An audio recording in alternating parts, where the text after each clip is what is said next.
colors, grooming colors for you, for you. That's all natural and handcrafted too. We wanna help be a swagger, swagger, style, class, and luxury. Make our products tailor-made for you with high quality, yeah. So get in style with the black, yeah. Company, give you swagger, style, class, and luxury, in luxury, yeah. Black, gentleman, black, yeah. Company, give you swagger, style, class, and luxury, in luxury, yeah. Located at www.theblackgent.com.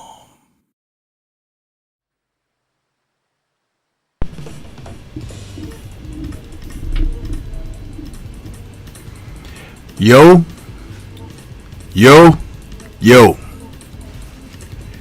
What's good?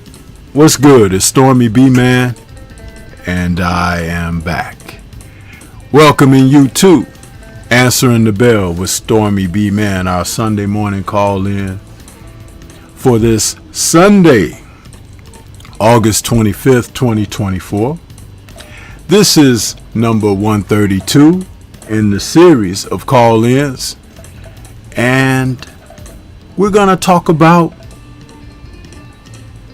whatever you want to talk about except for Floyd Mayweather. We're not going to talk about Floyd Mayweather. We will not do that.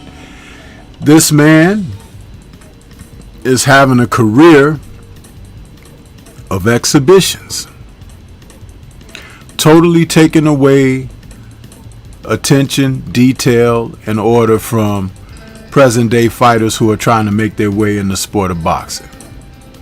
He's had his go. And so that is my choice, not yours. But there are places where you could go and talk about Floyd Mayweather. Personal recommendation, that's in hell, huh? Yeah! Stormybman said it. That's right. I said it. But otherwise, if you disagree, my shirt also speaks F+. Get to the back of the class. Yeah! That's what we on this morning. We on it. Big time. Big time. You know? Far more interesting subjects and personalities in the sport deserving of attention. And that's where we're going to focus. I hope everyone is doing well this morning, got up in your right frame of mind, and recognize your blessings that you were able to see a new day. Yeah. Because there are some that are not here today that may have been here yesterday. So count your blessings and acknowledge loved ones, people that are near and dear, as well as those who may be far away. Do that. There's something in it for you and something in it for them when you're able to do so. Smash that like button as you come into the building. I'm seeing that the numbers are going up and up and up, but not the messages in the chat. So got a lot more of those peepers out there today. Just make sure that your screen is clean, huh? And the lenses on your specs are clean. Yeah. But even more so, the mind. Make sure that is pure. Yeah.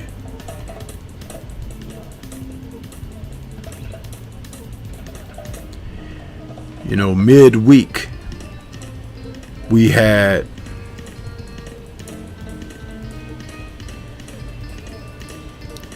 a promotion. ProBox TV brought us something special this week.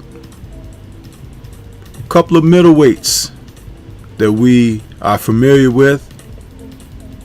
They were initially in the junior middleweight division as champions and could have one day crossed paths, but different circumstances arose and saw them not do so. But they came together this week. I'm talking about Jarrett Hurd and Jason Rosario. The Pro Box television broadcast, they're doing some wonderful things over there on YouTube with Pro Box TV. And this was a pretty good 10-round middleweight fight between these two former world champions.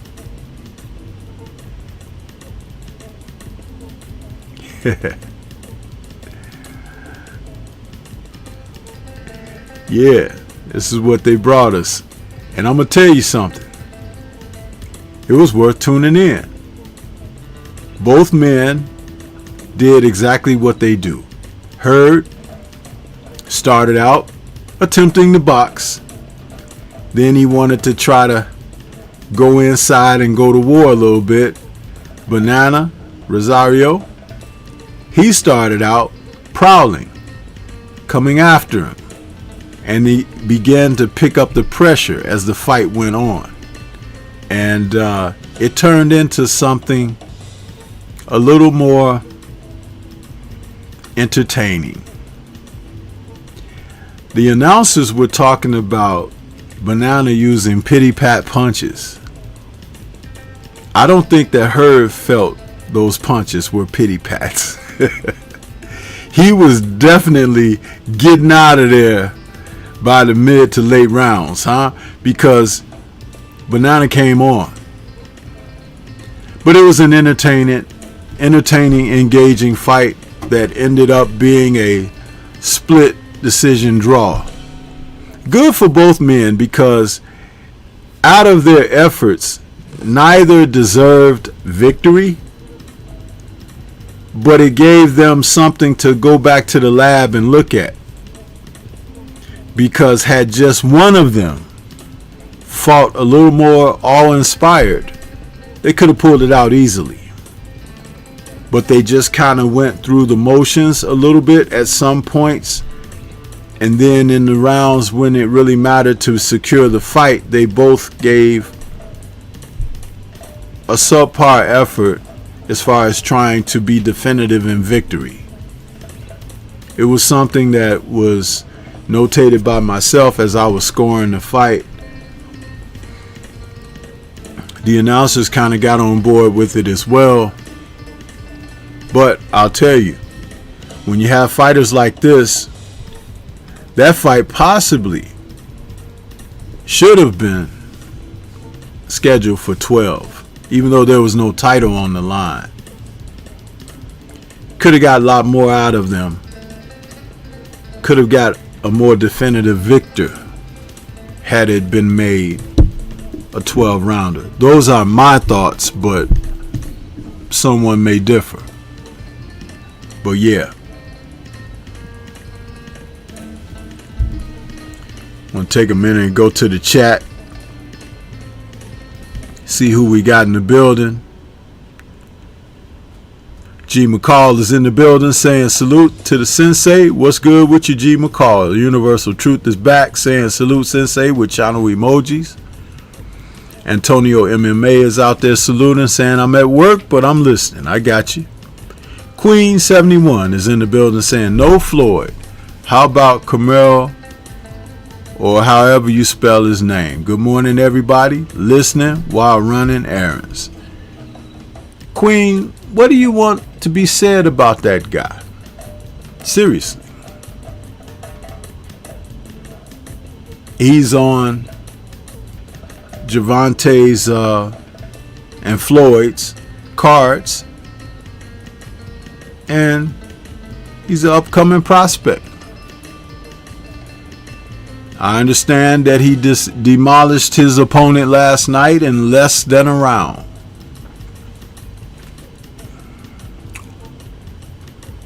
But you notice how they took a couple of steps back after he had that fight with that young man that fought hard against him, though he lost the decision, right? This is the way they do things.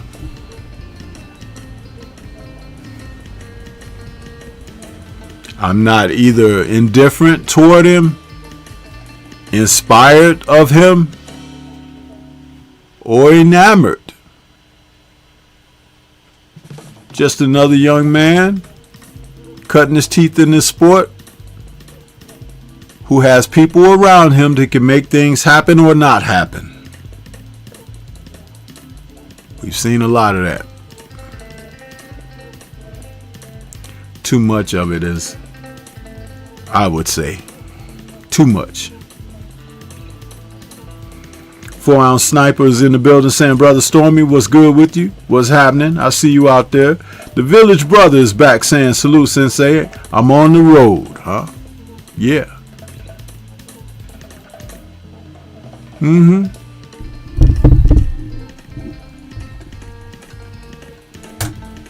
But I open those call-in lines, and if you wanted to talk about Carmel, Queen, you're more than well within your right to do so. Yeah.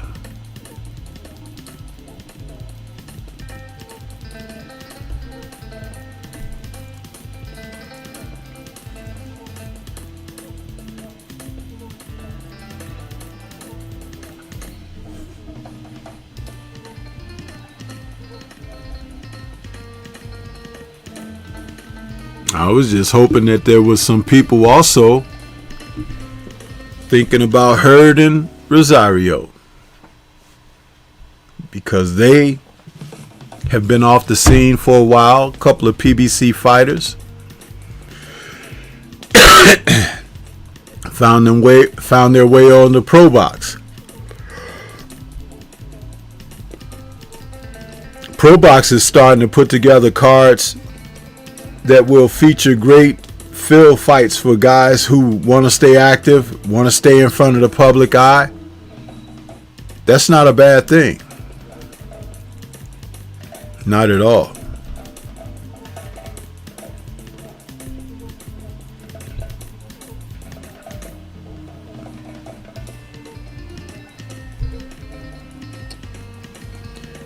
Let's see here. We got the lines opening up right now, so we can feel free to discuss. In the meantime, I will go forward with a couple of things that I was going to profile, because like I said, opening up talking about Banana and Hurd. Man, Hurd is 33 now. Banana's 29. Hurd is going to have to make a decision. What kind of moves does he want to make? Because I'm going to tell you something. We just watched a 38-year-old Deverenchenko face Christian Mbili a week ago, and he suffered some type of an injury, torn bicep or something during the match. The body starts to break down. This is why a lot of these guys that's in their 20s that could be facing each other and they're not doing it, man, you guys are really blowing your window of opportunity. You're blowing it.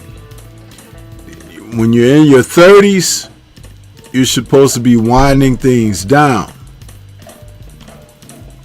And of course, when you're in your 40s, you should be out to pasture.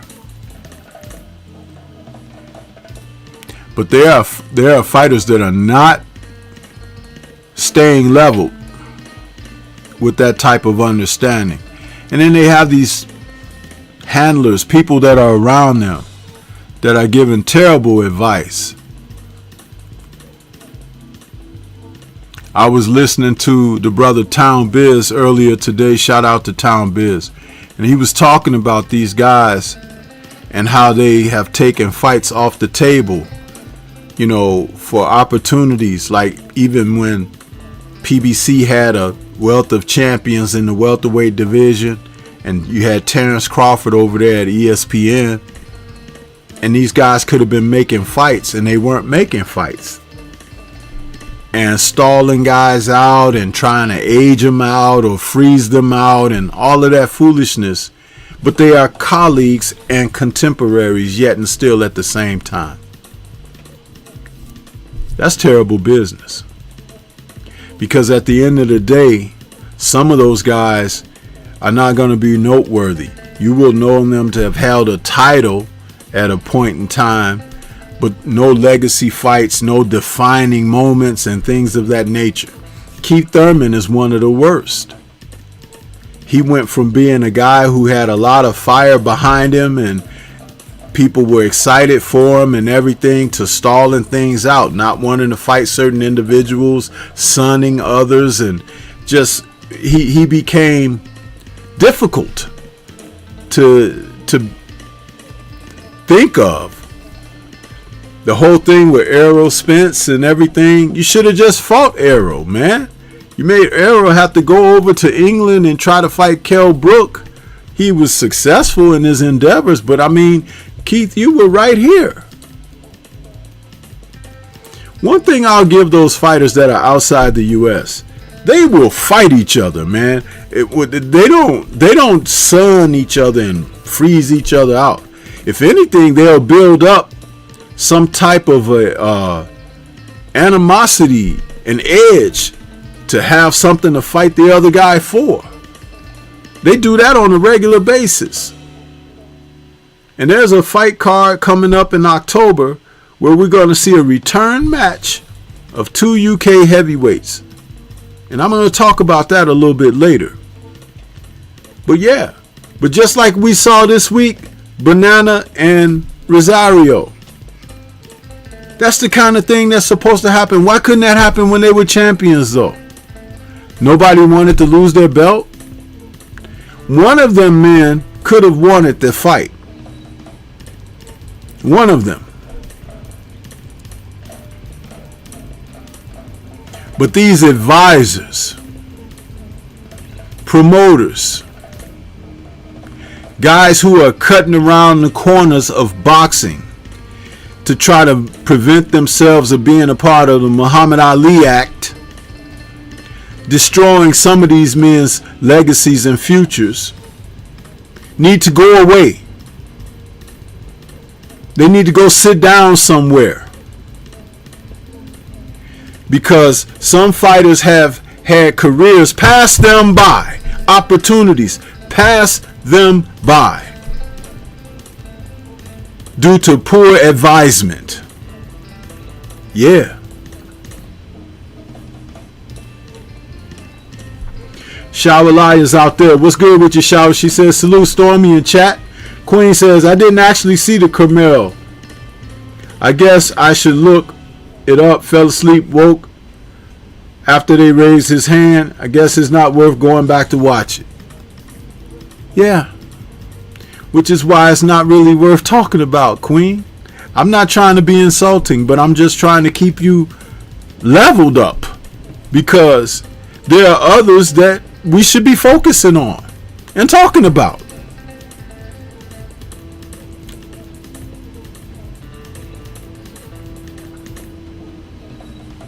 Queen says Hurd started talking funny after he got his belt. Yeah, like a lot of them do. Like a lot of them do. Shakers and Dice in the building saying, good morning, Stormy. I'm excited about Wardley versus Clark too. Yeah, I'm going to talk about it in a minute, Shakers and Dice. So please just hang in there and bear with me a moment, because I intend to talk about those guys. Yeah. Think about it. You start focusing on these guys who are not going to do what you hope they do. And the ones who are trying, you don't give much focus to them. And then there are others who are trying to undermine them. So you still further ignore them because you listen to popular sentiment. And then you miss certain things. Guys like Wilder, Ward, Devin Haney, you know, And keep watching, because I think we got a new one coming along in Brian Norman Jr. You see, there are fighters that they kind of give you a feel for there's something real about this guy. But more popular names brush them aside. Because those popular names can manipulate you. I'm going to tell you like this. If I am a world champion fighter,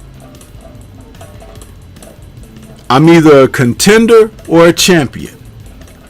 If I feel that I am the best in the world or would like to compete against the best in the world, what I am going to do is keep myself in shape, keep myself ready, keep myself focused. I don't have time to worry about what your opinions are, because my actions will do my talking for me. These guys are so effeminate in their behaviors that they're worried about what's going to be said about them, and they're not even putting the damn work in. Think about that for a moment. Does a woman not worry about how I look? Is my dress okay? Do I look fat in this? Are these shoes right for me? Do they match my outfit? All of this stuff. When at the end of the day, if you're clean and you're coordinated, you're carrying yourself well, you're representing good and positive energy, that's what people can read when you walk out there into the world. So fighters, what do you think they read of you when you go out there into that ring? Because you came into the ring with tassels and fur and all of that, it don't mean shit. If you can't fight, it don't mean shit. And if the opponent is a challenging opponent and is hungry, so what? Your advisor or promoter told you this ought to be a good fight for you. You ought to, we should sell some good tickets with this one and everything. And you get out there and you get upset. Yeah. Upset.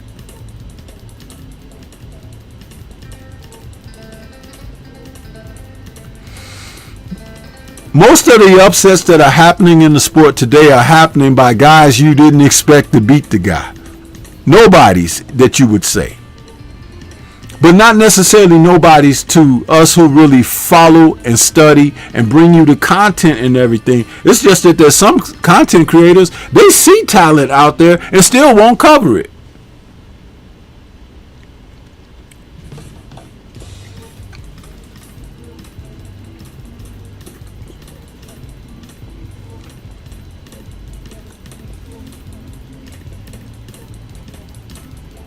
Hard hitter, sports and entertainment, 503 Lion is in the building. What's good with you, 503? How you doing, brother? Good morning to you.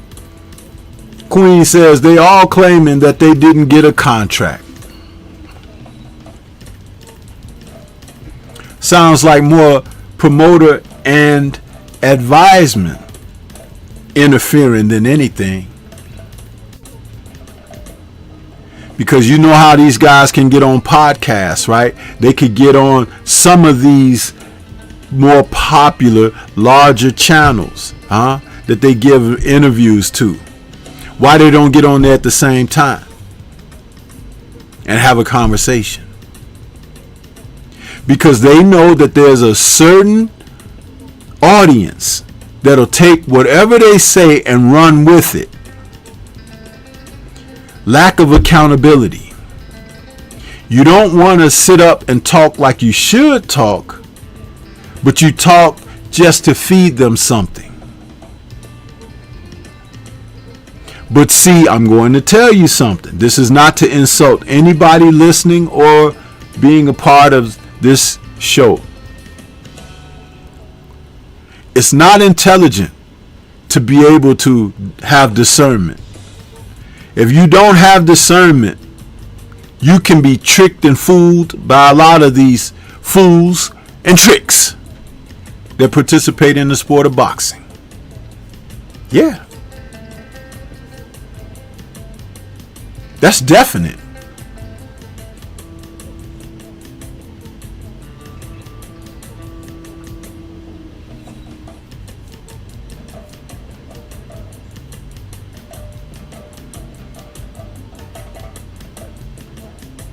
Cooking when the champ is out there. What's good? Cooking with the champ. Says everyone hit the like button. Salute to you as well, brother. Queen says managers and promoters need to get out of the way. Yeah. See, remember, they'll tell you, right? The fighter is the boss. Don't they say that? Well, why aren't they making the matches? The fighters don't always turn down fights. But if a promoter and manager feels like that's a fight that jeopardizes the course of where we're trying to take our fighter, then they'll do what they can to stop it from happening. That's what they do.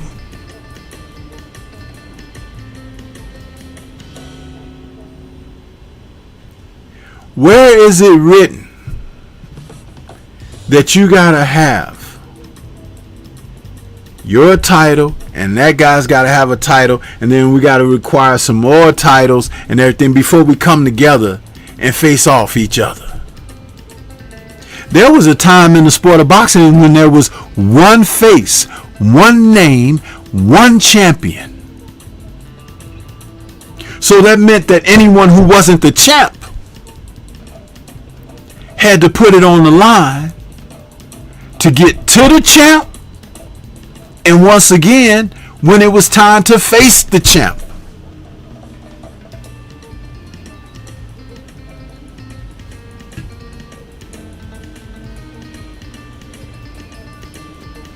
There are fighters who were contenders in different eras prior to this present era who were popular as hell. Some of them didn't even have titles, but they were popular. They could fill seats in the auditorium because of how they fought and because they gave the audience what the audience craved, which was action fights. We still had audience that craved good boxing, but we didn't have social media's influence over whether or not that fighter, whether he was a fighting, slugging guy, or he was a boxing, technical, precise guy, or even a defensive guy. We didn't have the influences of social media to try to dictate and determine what people want to see.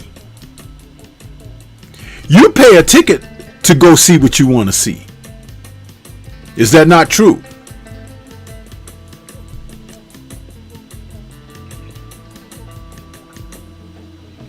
JJ in the building saying salute, peace and blessings, same to you. Tay Tay is in the building saying salute, Sifu, salute chat. About to share this, please do. Queen says they all need to be on the same page with the vision. Absolutely. Tay Tay says that's how it's like in the UFC. One face, one name, one champ, one belt. See, everybody's trying to eat off of the fighter, and the fighter's not getting his proper, proceeds. But this is why I say these fighters need to stop listening to these guys trying to tell them, let's just let that marinate. You can marinate your ass on away from me and my career. I'm going to get someone that can stir things up and make things happen for me, because I'm putting in this work.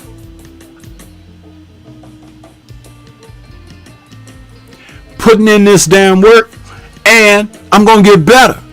And even if I have a setback, I'm going to come back and show them what I have to offer.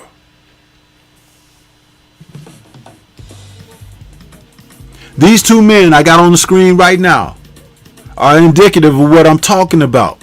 They were both champs at junior middleweight. They were both junior middleweight champs at the same time. Contending at the same time.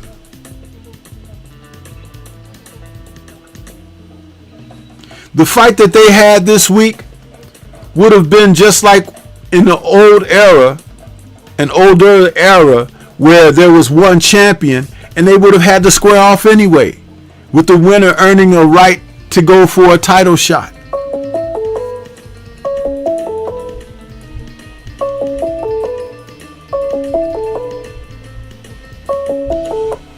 Okay, we got 303 in the building. Who's calling? What's on your mind? Okay, Shower, what's going on? Let me stop the music right here so we can hear you clearly. How you doing this morning? I'm all right. About to get ready to hit this road, so I just thought I'd call in real quick. Yeah, no problem. Good to hear from you. Good to talk to you. So what I wanted to say is kind of along the lines of what we're talking about. Mm-hmm. It's about Norman and Boots, though. Yes. You spoke to a little bit, right? So yeah. Initially, I have been listening because I like Boots, but I follow Brian. Mm-hmm. And I've been telling everybody that when I listened to Brian, what he was saying, their understanding was with Bozy, was that they would both collect all the belts and then have the bigger fight for the bigger bag. But we all know boxing don't go as smoothly, and you don't just get them fights back to back. You know, they be playing around. Yep. So you know, in my mind, it's like I'm all right with them fighting and unifying now. But ultimately, I see what they want. Two big names for unification, for undisputed.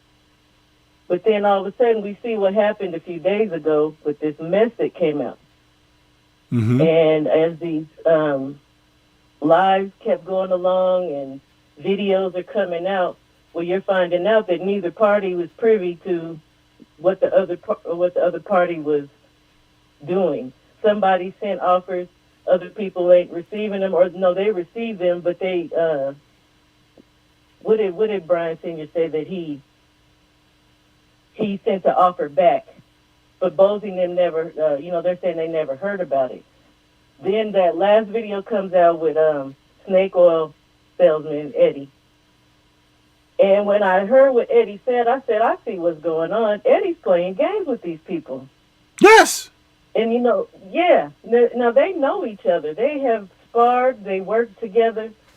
And Eddie's sitting there playing them games. So I sent a message to Brian Sr. and I said, look, Eddie's messing with y'all. I said, he's playing games. And then he comes out with a video saying that he called Bozy. And then they kind of put two and two together, too. This man is out here trying to set out a narrative that the Normans don't want to smoke. And Brian has never been opposed to fighting him. Yeah. These people need to just, they got to stop. Do you remember you remember a couple of years ago, we as a community were working at trying to put together Mr. Gary Russell and Devin Haney? Remember that? Mr. Gary Russell and everybody, yes. Yeah. And the whole thing of it is, but see, I'm going to tell you something. Russell didn't want to be a part of something where in order to make a deal done, you have to, agree to certain terms and things like this. For a man who was fighting only once a year with the title that he held, once a year, okay, and he's fighting mandatories, and often those mandatories are not the best guys. They just happen to be in a mandatory position, not all the time. Sometimes a mandatory could be a guy worth that position, other times questionable. But that thing fell apart, one, because of the internet, two, because somebody really, really didn't want it. And I'll leave it up to you to think who didn't really want it. Just like with this situation now with Brian and Jaron. This is a situation where I'm going to tell you something that you may not like or want to hear. tomorrow is not granted for anybody. Who's to say that they're going to go win belts from other people? There are, you heard me say in my opening dialogue, there are upsets that are happening in the sport of boxing presently because some of these guys they're believing their own hype. And there are hungry fighters out there who you may not necessarily know about because the people who got microphones like myself and everything are not always telling you about them. And so therefore, when a guy gets in there and whoops your guy's ass, you're like, well, where did that guy come from? How did I miss that? Oops. The guys who should be telling you about him wasn't telling you about him. They were so busy making 8 to 10 videos a day on the guy you like for your likes, for your views on the channel so they can make their YouTube money. Right. But Stormybman be putting out video content. I be talking about everybody. I be talking about the women. I talk about the men. I talk about what they call the booger divisions. I don't call them that. But that's what people say. It's a popular thing to say. They talk about the booger divisions, and then they talk about everybody who's popular. Correct. When I started talking about Christian and Billy 2 years ago, other people started talking about him after that. I recently, off of his performance against Deverenchenko, spoke about him, and I said that there are some things there that the Deverenchenko fight brought to light. Not that Deverenchenko is such a great fighter, but he's given every top fighter he's faced a problem. And a couple of those top fights, he should have won and got the decision, and he didn't. We're talking about 3 fights. Triple G, Carlos Adames, and what's his name? Danny Jacobs. Those were 3 fights he could have got the decision on. 3. So this is the funny thing. When a guy like Billy faces someone like that, and then the guy had an injury to boot, and he couldn't overcome that the fight still was kind of competitive and everything, that tells me that Billy isn't what he was advertised as. Not what I said he was, but as advertised. Because when you put him in there with somebody that can fight back, with somebody that can contest, then we're going to see what he's made of. What I saw in the aftermath of that fight, he's standing there giving, because just like we have cell phones, that's modern technology. Somebody watching that damn fight called somebody close to in Billy's corner and told him, hey man, they're saying this guy tore his bicep.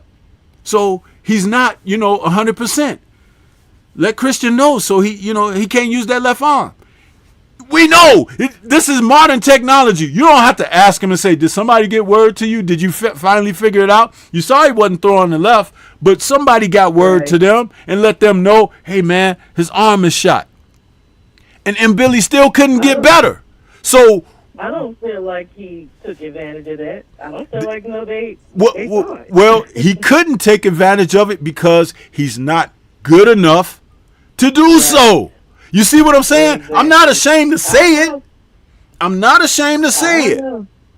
I know. If you're in there with Mike Tyson and you got one arm, you in trouble. Yes, you in trouble if you got 2 arms against Mike Tyson. Do you understand what I'm trying to say? So just to be debilitated.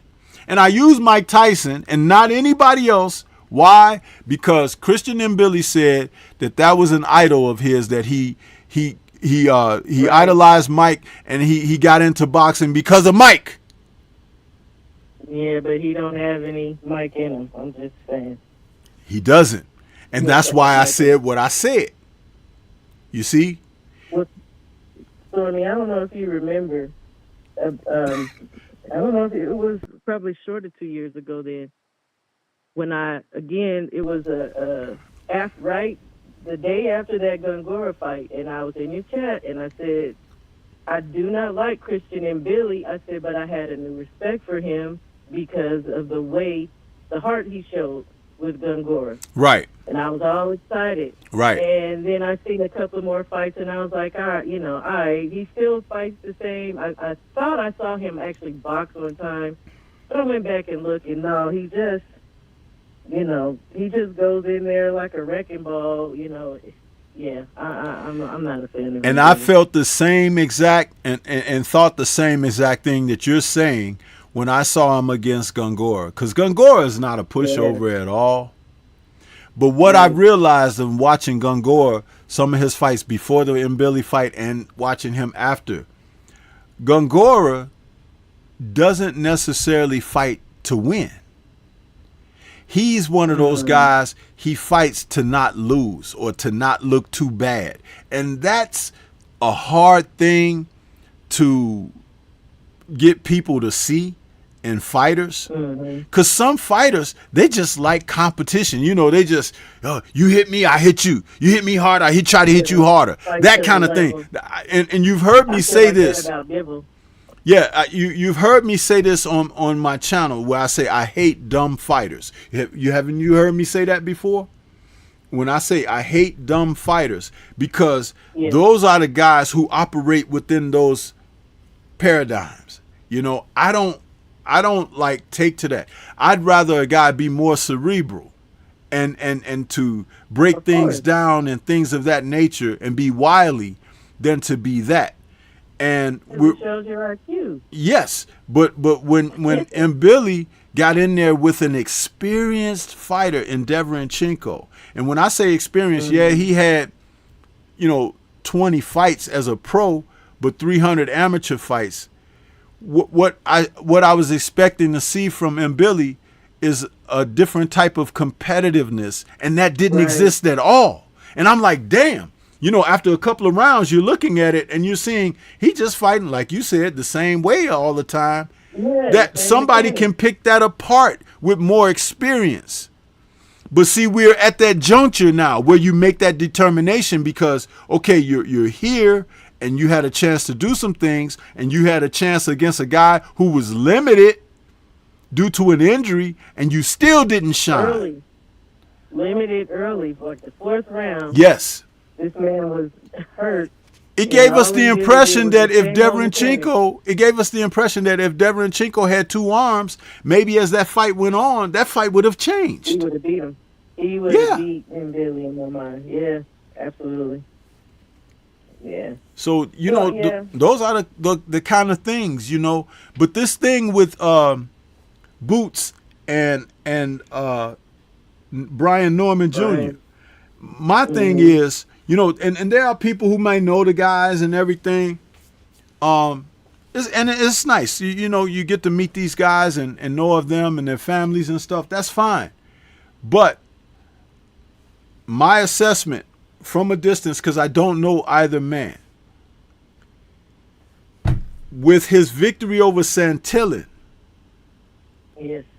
Norman showed something that Boots hasn't had the chance to show in a fight yet. So now there's a for boxing pundits, people who support the sport, who will buy that ticket, who will tune in. They're going to be watching Brian because he did something that shows not only like warrior type spirit or whatever, but it's like he showed a meanness. There were several things. And he was calm while he did it. Yes. Right. Now Boots has been showing athleticism unmatched with his opponents. But I'm going to tell you something. Guys who are like that, typically, I'm not saying him, but guys like that, typically, when they are brought to a place and they get hit on the chin and buckled or knocked down, that's usually it for them.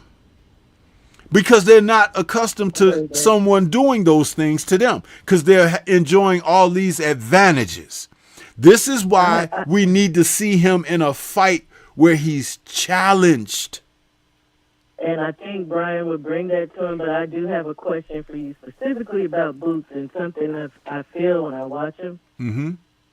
Okay, you were saying we saw Brian, maybe we'll say, put through the fire, trial by fire kind of deal. Mm-hmm. So with Boots, does it seem like on the very edge of it that it's a little, I don't know the correct word to use. Like, I don't want to say a struggle or a strain, but it's like it's not as easy as people are saying. And I like Boots, and I always thought Boots was just some dog, but I don't know that I feel that same way when I look at all these fights at the end, and he's, we've seen how we did Via, but Via was coming forward, walking all up into that stuff, so it just seemed like on the very edge of it, I don't want to say a struggle, but that's the best word I can. Well, look at it like this. Via showed more heart, more determination and everything than most of the guys that get in the ring with him. But Absolutely. we saw Rashidi lose to Via by giving away some rounds toward the end, Yeah. But Rashidi was beating the guy easily too, with the talent that he He didn't has. reserve. Correct, but he didn't But reserve it. he lost focus and let Villa slip in there and steal some rounds and get him on the canvas and things like that and change the thing of the fight. Now, what's interesting is this. What if Boots fought Villa before Rashidi did? Now you're looking at something a little different because Boots has been known to lose focus too. He likes to showboat. Absolutely. He likes to play to the audience. And he likes to, look at his work. Yeah. And remember, by watching what Rashid did, he could say, well, I'm not going to do that. I'm not going to go in there and, play around and lose focus and this and that or whatever. Right. So you have that now because it's like, the guy can be dangerous. Prior to him fighting Rashidi Ellis, we don't know nothing about Villa. We just know he was a tough Mexican dude. That's what we knew. Correct. But you see what happens when someone else is made, like, in other words, you can learn from someone else's mistake. You know what I'm saying? It's that kind of thing. Absolutely. And it happens in boxing. And it happens easier in boxing when you have talent. We're not talking about guys who don't have talent. We're talking about guys who have talent that's probably at the top of the charts. But even having talent at the top of the charts don't make you the best fighter. It doesn't. Because there have been guys who have been talented, who have been taken to school. Correct. It happens. Vernon Forrest took Shane Mosley to school. Twice. And Mosley was very talented, right? But Vernon, he looked before too. yep. And see, that's the thing that can happen. And Vernon, who was technically proficient and a pretty damn good fighter, Mayorga owned him. Twice. Correct. Twice. You know what I'm saying? So it's like, and Mayorga's talent is nowhere near the level of those two guys, of Forrest and Mosley. So it shows you that you have to have enough of each of the qualities to make the difference for separation. Well-rounded. Yes. That don't mean you got to be the best at this and the best at that and the best, but you have to be good enough with enough that you can be fortified and deal with what comes your way. And that's on the hands of the promoters and trainers, because you have to put your guys in there where they can learn from the experiences, from live action. You can teach all you can in the gym, but it's not going to mean anything until you test it. You test that formula in live action. Right. And so to answer your question, and I'm sorry I went a long way around to get to this, what I'm about to say, Ennis is just a match away from us finding out about him with someone who can compete, who has more than just a strong spirit, more than just a strong chin, more than just a guy who can punch and stuff. They got to have enough of those things to test him out and want to win. Let's not forget that. So. Want to win.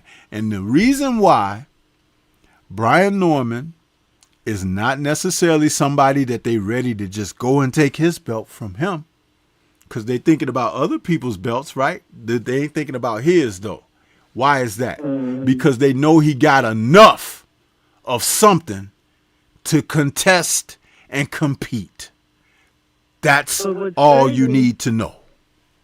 So we know Barrios had the baby, so he's out. So, so it's said.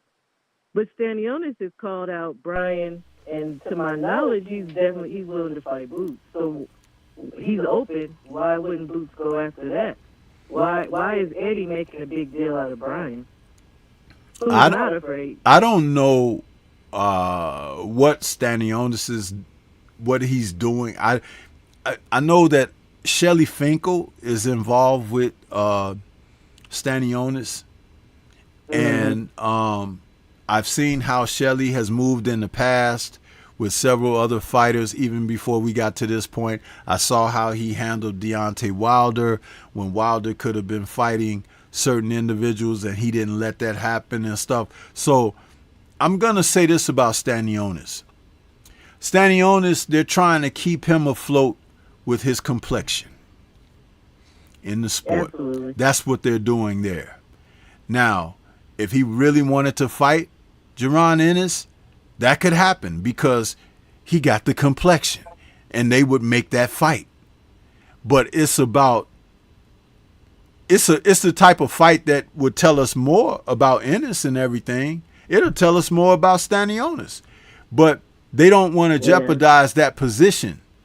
And that's what that is. Yeah, I don't think it's the fighters. Yeah, but see, the fighters should want to push for what can give them the best. Because I'm gonna tell you something: if Ennis knocks out Stanionis will never have the stardust that he has presently. It'll drop. But absolutely. But Ennis will raise up a notch because of how Stanionis was touted. You see? And this is that kind of thing that they don't want that. And see, this is boxing, and this is what happens in boxing. It's supposed to happen in boxing, but they rob you of that. They rob you of that because when they keep putting Stanionis in there with guys like Villa or less than, and he beating those guys up. He's like, oh, this kid is really good. I would love to see him against one of the other champs. And they're like, yeah, we too, but they don't want to make a deal. All this bullshit. Yeah. Just put him in there. If he ain't good enough, he got to get better. But if he's good enough, then you taking a chance and the guy has hit the lottery. So stop the foolishness. Stop playing on the people's minds because, listen, people in football, they argue who was better, the Pittsburgh Steelers defense of the 70s, with the Iron Curtain, or the Bears from the 85, with the 46 defense. Which defense was it better? We'll never know because they never could play each other like that. But it's a fantasy thing. They've turned boxing into fantasy boxing, where you gotta wonder like how it would work out. These guys, if they faced each other and all of that, it's like, man, just make the damn fights. The fighters will determine, because you'll find out somebody is gonna want it more than the other guy, and that can't be measured. My brother, the dearly departed Curtis Anderson, aka Kurt Sugar, used to say it all the time. The intangibles. Those are the things that you cannot gauge. Nobody knows how much heart Ennis has until he's tested. Right. We know his talent is out there, right? But guess what? We found out something about Norman because not only was he tested, but he showed a meanness. You know what I'm saying? It's like, you know how you be watching the fight and you say you want to see a guy get a little mean in there and do something? Well, you didn't have to get that with Brian, did you? And then when he took out Santillan, and Santillan finally crumpled, and he went over there and he stooped down in front of him and was looking at him like that. That was like, that's a killer. That's a guy that says, you know what? Get back up so I can give you some more. And I remember when he was on during the interview, and I asked that question of him, and he answered the question to, I forget when that was, but I said, ask him about, you know, should the fight have been stopped a couple of rounds before that? I think that was Tay Jones asking him. I asked Tay, could you ask him? And he said, yeah, I could have stopped him earlier than that, but I kind of wanted to beat on him a little more because of the stuff that they were saying about him and stuff. And he said, in the atmosphere. Yeah. I understand it. Yeah. And see, I remember that night I kept saying, this child is not supposed to win this fight, obviously. And then I also had made a video speaking to how Garcia kept sending him in there, and I said, this is foolish. And then someone else was in that corner with Garcia. The guy who got the 3 sons out here, I don't know why I'm having a brain fart right now. Vargas. Yes, Fernando. Yeah. Fernando was in the corner with him, and when I first saw them in that corner that night, I said, okay, I know what time it is. I know what this is about. Yep. And then when Brian gets in there, and he was cold and calm and calculated, and he beat that man down, and they kept sending Santillan in there, and I'm thinking to myself, that was that Mexican pride. That was the Mexican pride, and I talked about that. And when I did my post fight and everything, I talked about that. I was like, you know what? They could have pulled that kid out of there and saved him for another day by saying we just not as good as this guy. But they kept putting him out there. And Brian, I'm gonna tell you something.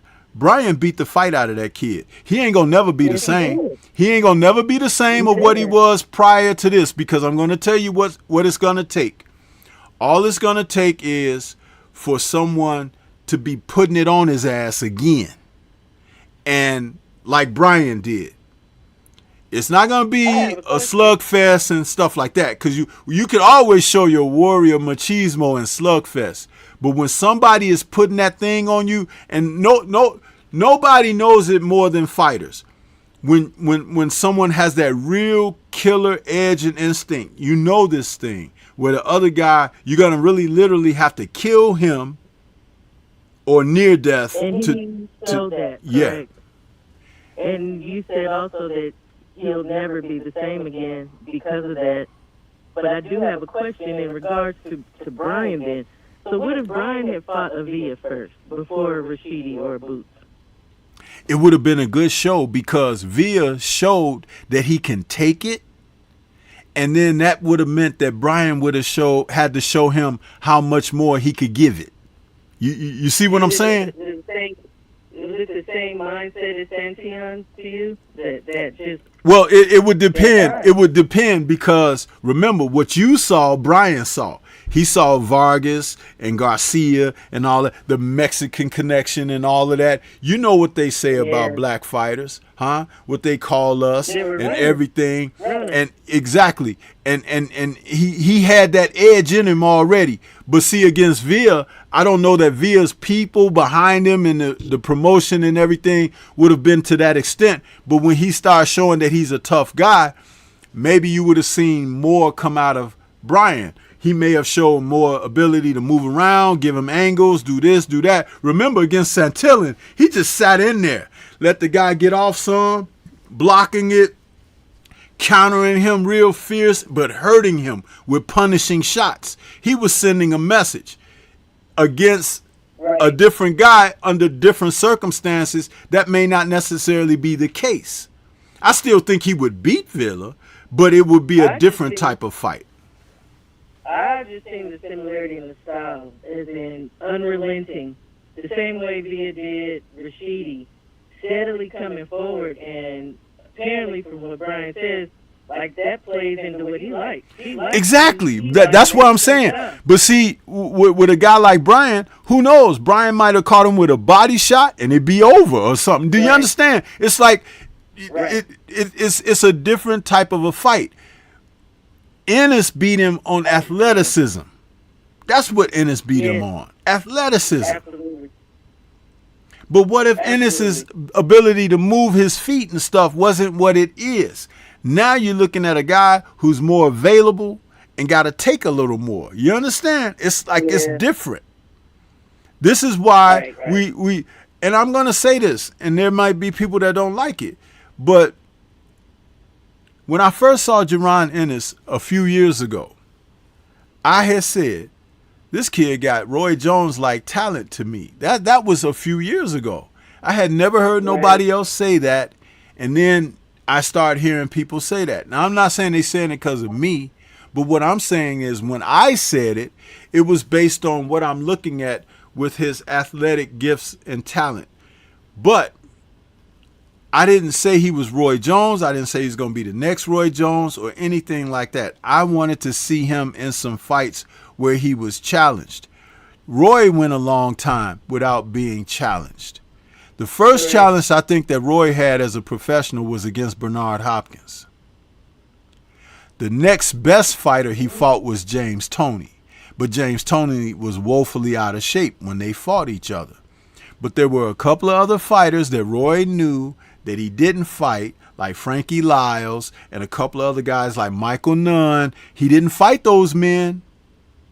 And those men had definitely the warrior fight in them and the talent to compete and desire to compete, but he didn't fight those guys. He was fighting other guys, Murky Sosa and those guys who those guys had beat already. You know what I mean? Right. And it's like, come on now. And he thrived for a while under that. And people were like, okay, well, what about Tarver? And Tarver was always there. Tarver knew Roy. They knew each other from the amateur, all of that stuff, right? But sonning him.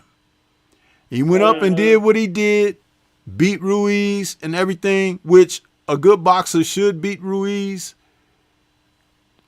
Yeah, heavyweight feet, great. That's good. You're in the record books. But then you come back down and you fight Tarver and you beat him in a close decision. And people were saying, well, you know, he went up to heavyweight, come down, he lost a lot of weight and all of that, and a lot of muscle mass and stuff. But he still won that fight, right? He still won the decision. Right. But then they have the rematch. And Tarver says, you got any excuses tonight, Roy? And knocks him out in a couple of rounds. Right. Now, where was all that experience? Where was all of that we had seen and everything? I'm going to tell you something. Buddy McGirt told Tarver in between rounds, he said, listen, he trying to catch you with the check hook coming in. He's like, get a little lower. When you get lower, fire on the inside. That next round came. Tarver was bearing in on him. Roy went to throw that check hook, and Tarver threw that left hand right at his chin, and he dipped and threw that left hand right at his chin. Fight over. Fight over.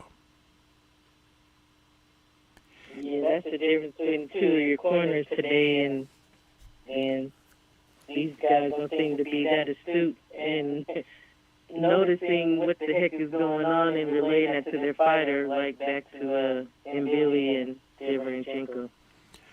Well, and I say that, and I'm not like gloating that Roy lost or anything. I'm giving a narration of the events of what transpired, because the opportunity is always there if you have a guy who's willing to listen and to try to execute. That's what I'm saying.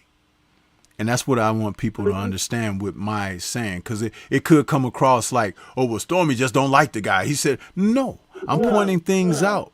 You know what I mean? When you heard me say he beat Ruiz, he went up there to heavyweight, a good boxer should do that. Holyfield beat Ruiz once and then got drawn into that foolishness that Ruiz does, and he fought him a couple more times, and each time he looked worse against him because Holyfield fought emotionally against Ruiz for whatever reason. And Holyfield's my favorite fighter. But he fought like a dumb fighter in those fights against Ruiz because he was supposed to stand on the outside and work from outside to mid-range on Ruiz. Don't try to go in close because Holyfield likes to fight in close. Don't go in close because he going to grab and maul you and pull on you and make it some kind of real ugly affair. You don't want to do those things. You want to be able to use your timing. You get to that certain range and he makes a step and it's like, pop, pop, pop, pop. Then you make him have to reset all over again. Similar to how he fought Mike Tyson, but in a sense of stopping the foolishness before it could start. And he got drawn into that stuff. He wants to be in close with the guy so he can hit him harder and all of this. Do you know the easiest hard shot you can hit a guy with is from catching him when he don't see your shot coming and you setting it up? That's the hardest shot because they don't see it. The brain don't get a chance to register for an impact. It's just an impact and what happened, and you wake up in the locker room. See this? Leo and Lopez. Yeah. You see? And I talk about these things. So when I'm saying what I'm saying, and I put Jerron Boots in that category of being that athletically gifted guy, but we don't know if he's a fighter yet. His dad might think he's a fighter. They may have had incidents in the gym where he toughed it out and stuff like that. But in the gym, it ain't 10,000 or more people watching you and cheering for you or against you or laughing when you get caught a shot and stuff like that. That stuff plays on you psychologically. So, you know, you could get hit you could be in a live action bout and somebody throw a shot and you turn your head. It don't even land, but the sweat fly off your head and everybody go, ooh. And you like, damn, they think I got hit. Am I looking hurt or something? You know, you now your mind is working on you. You understand? Right. And we talked about that earlier with Boots in particular. Playing to the crowd, reacting to the crowd. There you go. You know. But I'm going to tell you something. I believe that Norman is the type of fighter that will draw him into a fight that he ain't never had professionally yet. That's what I believe. Yeah, that's what I believe. Now, I ain't saying I think Brian going to beat Boots. No, don't go out there, you people listening and everything, thinking Stormybman saying that stuff. I'm saying that he would provide him with the type of fight that he hasn't had before. It would be a good fight, period, right? Yeah. And I ain't the type of person that's saying because one has a WBC belt and the other one has an IBF belt that they should wait around and beat other people. Fight now. Damn it. You're champions. Yeah. Unify. Well, yeah, I told you, I'm with it either way. I'm with it either way. You know, initially I was going off what they were saying they wanted, and I think it was you that said a couple of days ago, you know, like, basic time to waste for nobody. They ain't got nothing but space and opportunity. They're young, fight early, fight often. Yeah. You could come back and revisit each other in a couple of years. You know what I'm saying? It's like, that doesn't mean, it's like the end game, you know. Like I said, tomorrow ain't promised to either one of them. It's like you could go in there and your next fight could be your last. And not because something bad happened. Life happens. You know what I'm saying? Correct. So, they ain't doing rematches. No, because you know why? Because these promoters, managers, and networks that they sign to air their fights try to convey to them that losing means that you lose those opportunities as well. No, right. If they want you enough to have you air your fight on their air, that means that you're good enough to fight on their air whether you're the champion or a challenger. And so if they don't want to negotiate that deal with you like that, you don't need to be working with those people. See, there are choices that you can make. And it's not a hard thing. But remember, when everybody want to eat off of the fighter, they going to tell the fighter, well, man, you need to go on and sign this deal, man, you know, so we can be in the house, you know. Like, dude, Did anybody out there see Rocky? What was that? Rocky 4 with the was that Tommy Morrison? And he was like, "Oh man, I want to get a title shot." And he was like, "Look, I'm trying to instill some things in you like Mickey instilled in me. The title shot's gonna always be there, but we want to know that when you get the title shot, not only can you win it, will you be able to be a champion and defend it and things of that nature." When you get to that point like that, it's about the development of you as a person, your character. That's what's missing in a lot of these fighters of today. The trainers and coaches, they ain't teaching character as a part of what they doing. They could slap mitts and have you jump rope and run the miles and talk stuff to you in your ear, but they ain't building your character up.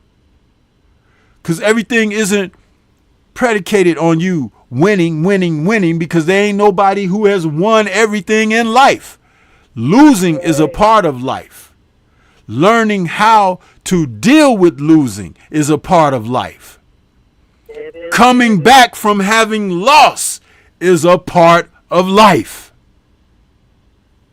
And if these guys are working with you and they can't take you into those levels of development, you need to get the hell away from them.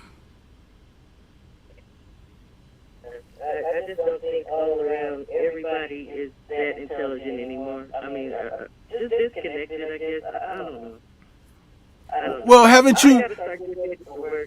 Yeah. Okay, one. I'm gonna ask you this question. Shawa, you got children? Yes. Okay. When you send your children to school, weren't there good teachers and bad teachers? Absolutely. Were they not? Yeah. And see, that's all I'm trying to say. Because when you have good teachers, your kids would respond to them, they interact, you could tell they like going to their classes.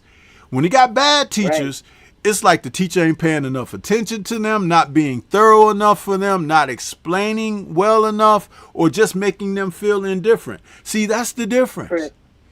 And it's coaches and trainers out here like that. When I used to work with people in the gym, they all wanted to work with me because I took the time out to tell them the things they needed to hear. And I would always tell everybody I work with, what I share with you in this gym, you'll be able to take out into the world outside and carry it with you. That's important. Yeah. It really is. But and again, that's building a well-rounded person and fighter, you know? Right. But yeah, I appreciate your call. You know, I'm not trying to hold you up. But hey, great discussion. Great discussion. You brought a lot to this conversation this morning, and I hope we can keep it going. Yeah. It's always good to talk to you, Stormy. It's always good to listen and to talk to you. Mm-hmm. Appreciate that. Big time. Blessings, Sensei. All right. You too. Take care now. Have a great day. You as well. Thank you. All right.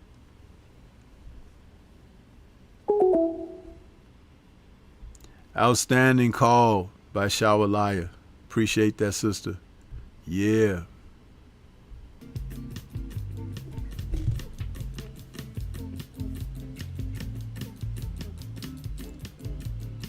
See, we got sisters out there that know the sport of boxing as well. They be watching and knowing exactly what they looking at. So some of these guys that be trying to sell that people don't know boxing, there are people out here who may know more about boxing than some of these coaches and trainers think they know. You never know.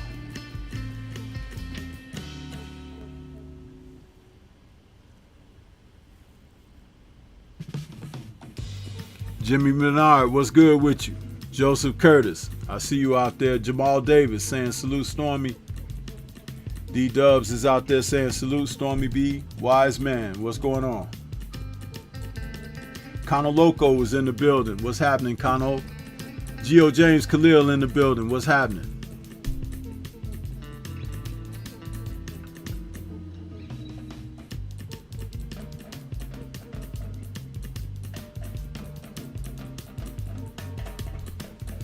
Yeah.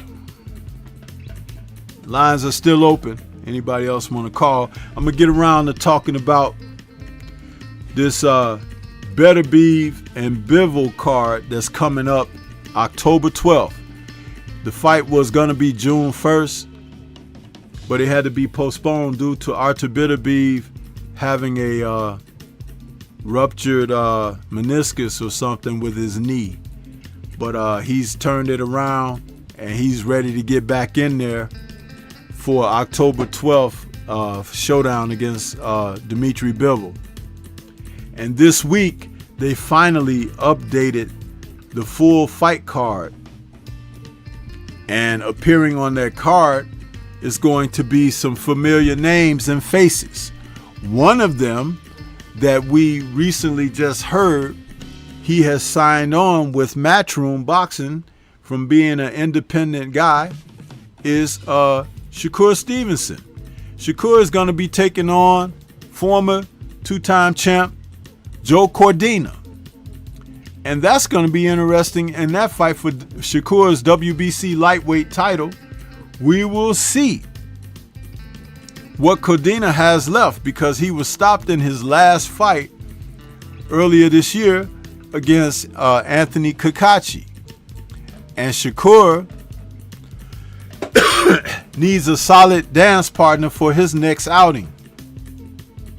It would have been nice if they could have brought De Los Santos in and let him have a rematch with De Los Santos, but I guess Matchroom, whom he signed to, didn't want to do that, and running the risk of Shakur dropping the first time out on Matchroom.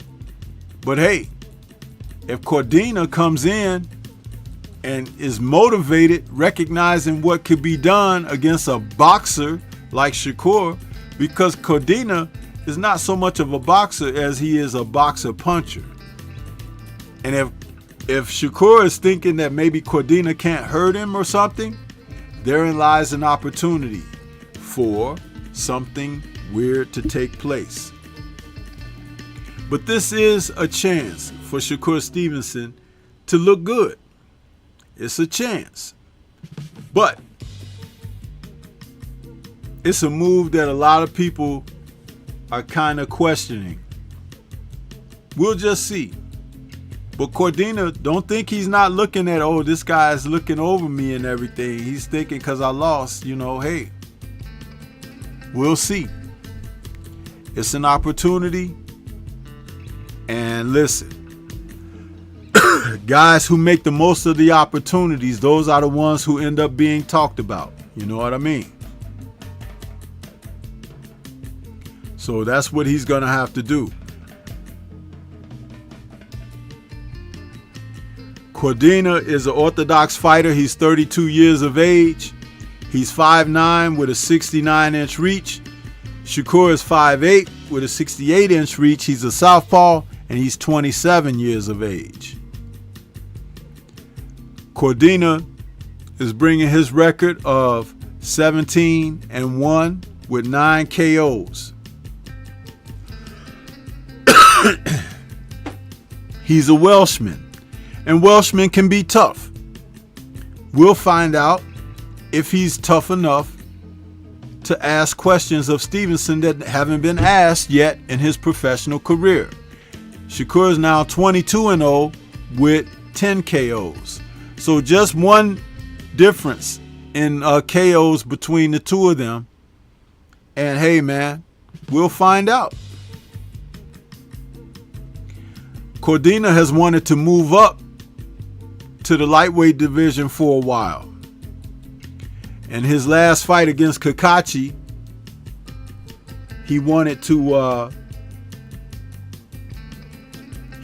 move up, but they sold him on that fight because it was in Riyadh, Saudi, and he kind of bit the bullet there.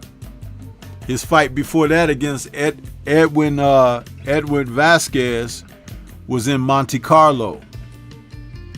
And it was a close fight. He won a majority decision. So he's been in there with some tough, tight fights, Cordina. And he's going to ask some questions of Shakur. We'll see. We will see.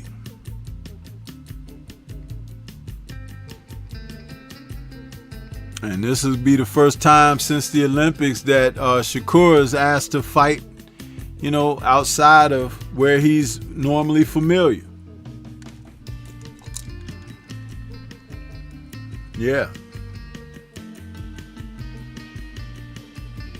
This is not Vegas or Newark, where he's mostly accustomed to fighting.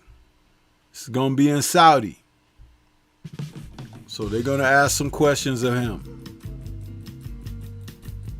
See if he's up with the answers.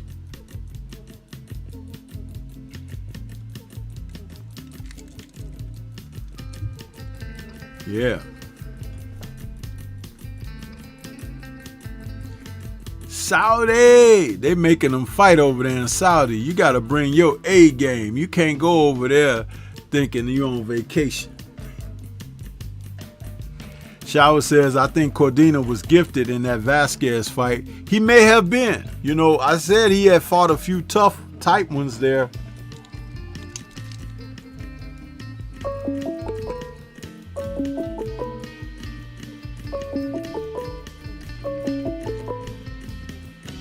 Okay, we got 817 in the building. Who's calling? What's on your mind?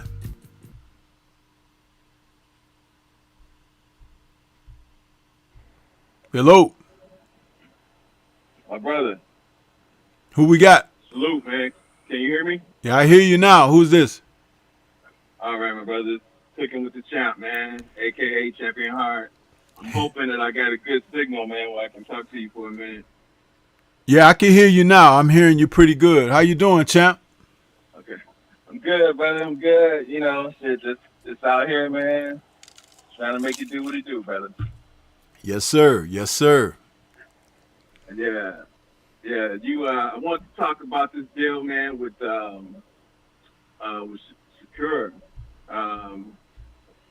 Man, I think he's got to be careful, you know, on this deal, man.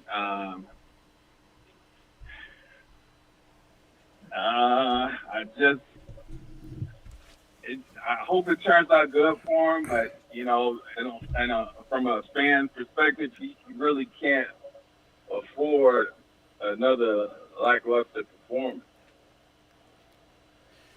Well, you know what I'm saying? Well, let me say this about these two guys. Both of them in their last several fights have been in tight ones, huh? And Shakur tight Right. for the reason of not wanting to come outside of himself and be a more exciting, more definitive, you know, deciding fighter.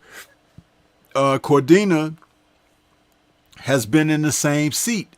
But I'm going to tell you something, and the chat and whoever else is out there listening. Cordina is in a rare position where he could come out there and jump on Shakur and turn a sentiment against Shakur and win people over. Because Shakur has been talking a lot of crap in social media, flipping off the fans and stuff like that. And people sometimes they want to see somebody get, you know, their foot put in their mouth for doing that kind of stuff. Cordina's in a good seat. But Shakur is also not a trailblazing knockout fighter. He's complained himself that he's had hand issues, right? So we know that he's not going out there to just try to KO Joe, you know. So this could be a fight where two guys are put in a position that they gotta go throw down. And who wins in that? The fans. The fans. Right. Yeah. You know? But like I said, it's gonna be over there in Saudi, man. He gonna have to, you know, he gonna have to elevate. Yeah. Exactly. That's another reason I was looking at it like that, because like you said, it's gonna be in Saudi. And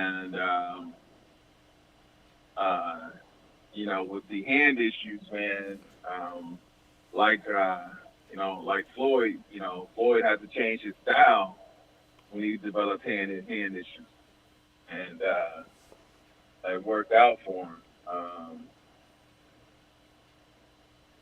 So yeah, just a little nervous, with this deal with Shapiro to see how it's gonna turn out. Oh man, you ain't gotta be nervous, bro. Listen, he got to fight. You know what I mean? It's Right. like, why you nervous for him? You get nervous for him. You don't want him to fight. You want them to put him in there with a dude. No, I want him to fight. You want them to put him in there with a dude that he's supposed to beat on paper, that he's supposed to kill on paper and everything.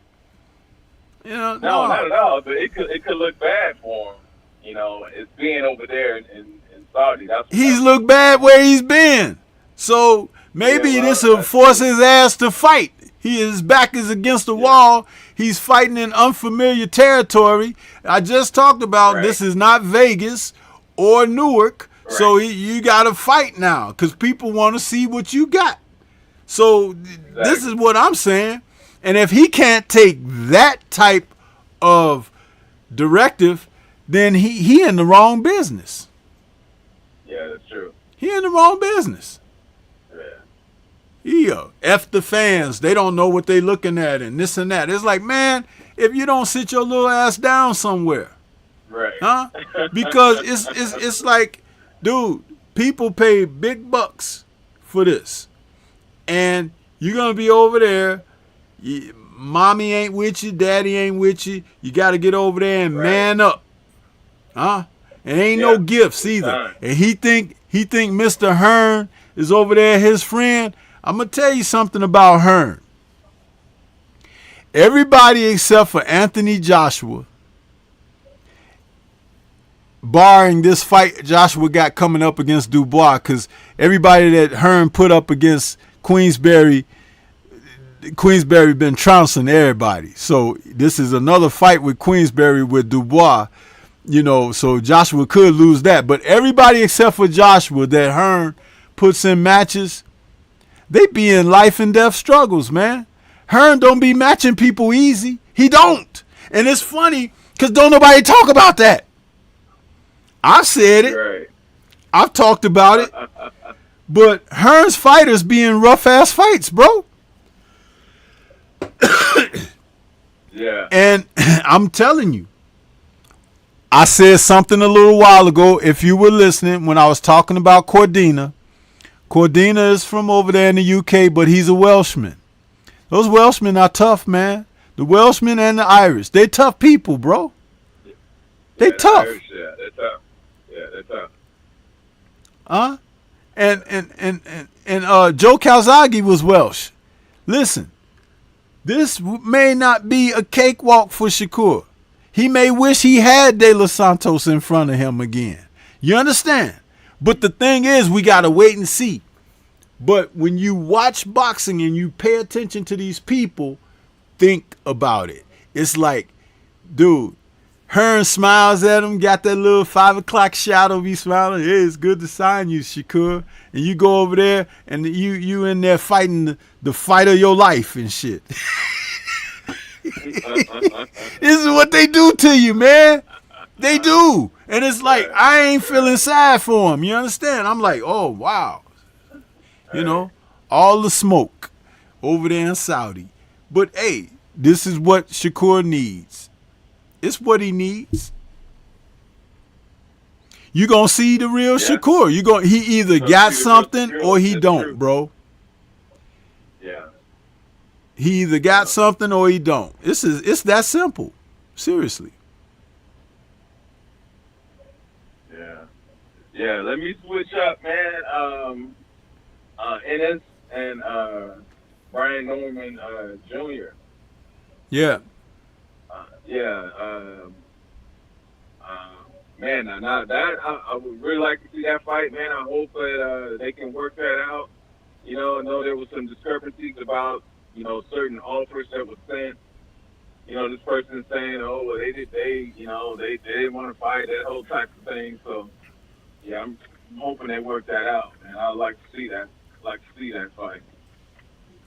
So would I. I mean, that's two top fighters fighting each other, and I don't care about the belts. The belts can go to blazes. Right. I want to see the talents in the ring with them, and then maybe pull Rashidi Ellis off of the inactive list and get his butt back in the ring to fight the winner or the loser, because he needs to fight too. See, when these guys are talented like this, you just want them. You want to see them fight, man. If they're fighting each other on a consistent enough basis, I'm not saying that everybody got to fight a killer every fight out. What I'm saying is, a couple of times a year, you need to be fighting somebody that challenges you, man. Stop these fights against guys that ain't got no shot. You know, that's not what I want to see. But these two, it's a good damn fight, man. And you heard me say to Shawa when she called, I said that I believe that Norman is the kind of fighter he could show Ennis something that he haven't seen in those 30 fights he's had. He ain't fought nobody like Norman. No, you know what? I feel the same way. You know, Norman, man, is a young lion, and I agree. I think he could show Boo something he hasn't seen yet. Yeah. You know, it's like, and that doesn't mean that I want to see one of them lose. I want to see the competitiveness. Do you realize when Sugar Ray Leonard and Tommy Hearns fought, Sugar Ray was 25 and Hearns was 22? That's how old they were when they fought the first time. The first time? Yeah. Yeah. Right now, I think Jerron is 27 and Brian Norman is 22 or 23. That needs to happen, bro. Yeah. That needs to happen. I don't want to see them be 33 and 35. You know what I'm saying? I don't want to see that. You're not seeing them at their best. You're not saying exactly. And that's what a lot of these guys don't realize. You're not seeing them at their best when they're over 30 and stuff. They pull such a number on Bud Crawford that Bud is now 37 years old, man. And when he got that title at welterweight, I think he was like 32 or 33. That's how long they tried to hang him out to dry. And what kind of foolishness is that? You're going to delay a fight so the other guy is aged out. Aged out, yeah. Okay, if he's aged out, then what's the glory in defeating him? Right. If he's in his prime and you in your prime, that's the time to get it on. You could get a couple of fights out of your prime with a worthy challenger or worthy opponent. So why are you trying to age people out? See, let me tell you something about that term right there. And these guys, you know, that have platforms like I have mine and everything, they talk, aging them out. I don't like to use those terms because I realize the ugliness behind them and what it really means. You know what I mean? I want to see fighters fighting in their damn prime.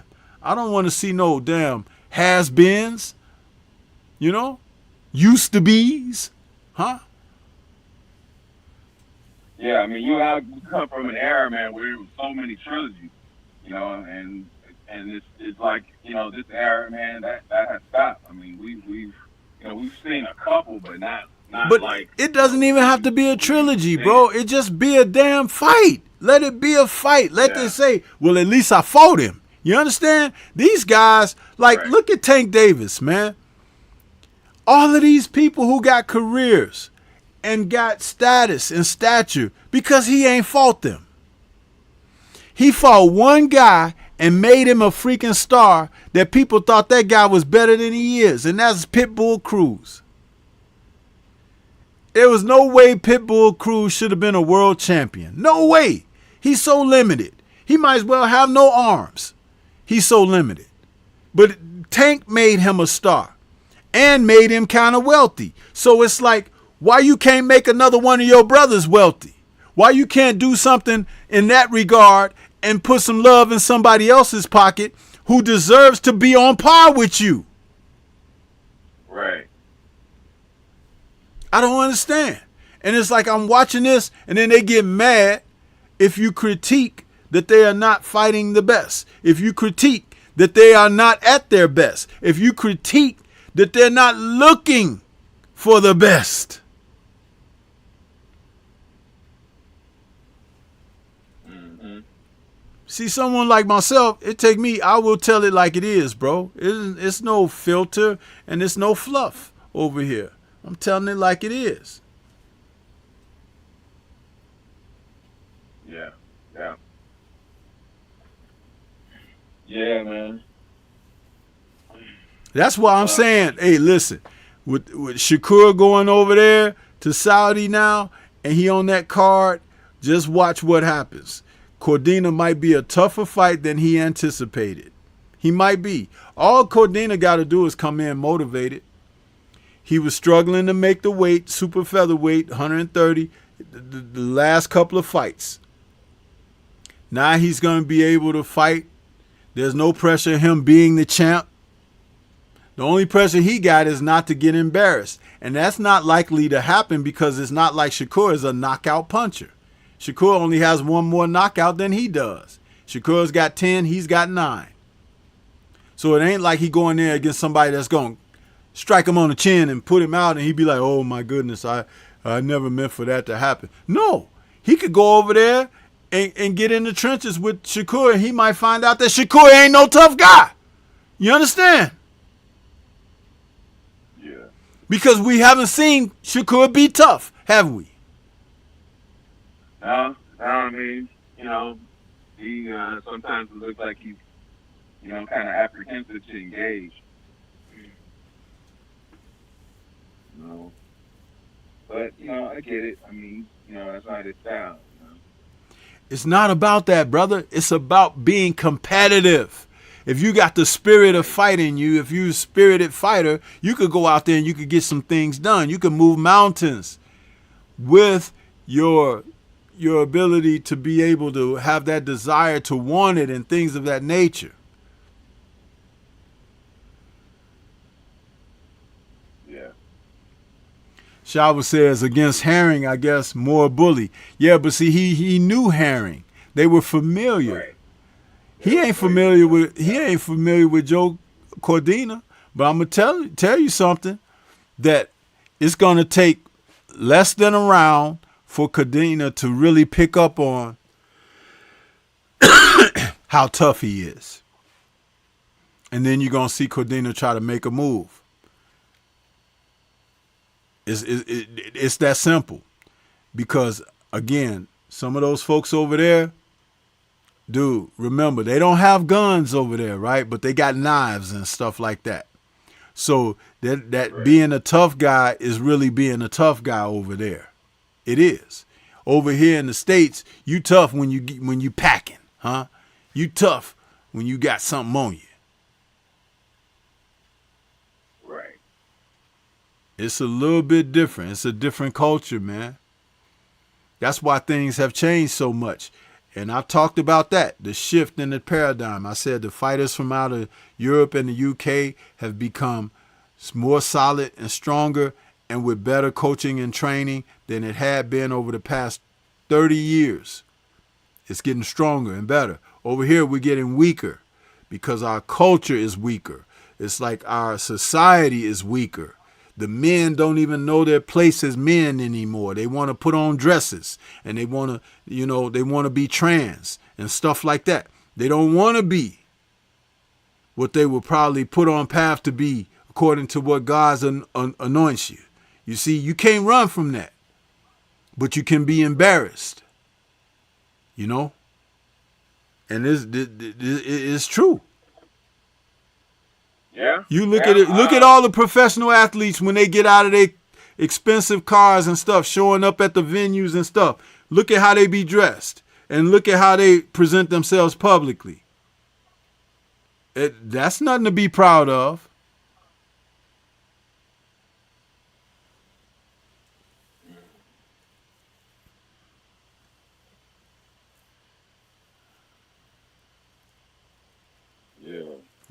around carrying some damn man purses and wearing those capri pants, or wearing pants so tight on you that your junk can't breathe and stuff like that. And these guys are foolish, man.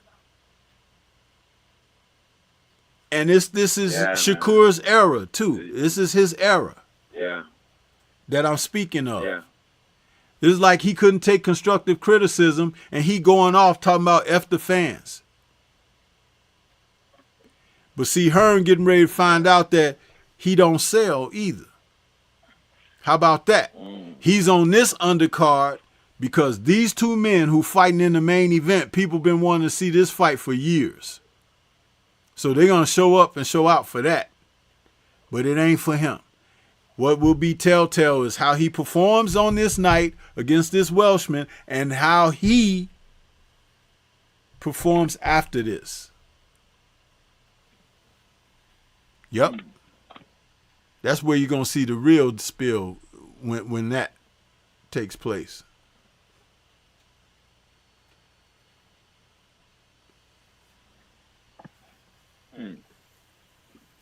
But listen, champ, I want to ask you something, because I meant to get to this before my show ends, and I got to talk about it because I had told a couple of the brothers earlier in the show I was going to talk about it because it's important. Also on this card is a rematch of epic proportions between Fabio Wardley and Frazier Clark, two UK heavyweights that are good fighters, and they are like the next men up under the top UK fighters presently, like Joshua and Dubois. These men are, listen, the first fight they had earlier this year was a split decision draw. It saw Fabio put Clark on the canvas. Canvas had Fabio's face all busted up and bloody. It was, listen, these two guys are fighting a rematch, man. And they are young enough to still be looking to face other challenges. But again, like I said, they are doing it the right way. They are going to face each other, and in a rematch where you see Fabio is 29 years of age. He's 6'5". He has had no real strong amateur career, but his record of 17-0 with one draw now with Clark and 16 KOs, he has been cutting his edge as the British Commonwealth champion. He's a good fighter.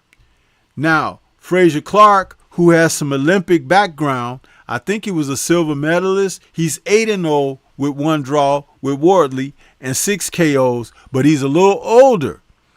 He's 33 years of age, and he's 6'6". And he's more of a boxer puncher type come forward guy. Fabio puts me in mind of a more fluid type fighter, but he showed me a lot of heart, especially when he took on another UK hopeful in David Adelaide. And that was back in October of last year. And Adelaide was a young hopeful who was kind of talented, heavy-fisted, feasting on a lot of, questionable opposition, and talked a lot of stuff. He talked stuff like Big Baby Miller, right? Well, when he got in there with Fabio, Fabio had him down in the 7th, beat him up, took his heart from him. We ain't heard from David Adelaide since. He's had one fight, I think, maybe one fight, but he ain't done much of anything since that fight against Fabio, and Fabio totally took him apart. And I like that because it showed me that Fabio was all business, because he's the type of fighter that he comes out there and he goes to work, I just looked at Adelaide's record. No, he hasn't fought since he fought Fabio. So David hasn't even been back in the ring, and that's almost a year. That shows a lot. But these two heavyweights are gonna get it on, man. And they're different from American fighters because they'll fight each other, you know, before they get to the mountain of gold, or even one of them has the gold, they'll still fight the other guy. I like that in them. I like that in them. Queen is asking, when is the Regis fight? The Regis fight is going to be like October 25th, Queen. It's been rescheduled to October 25th because Jack Catterall had an injury.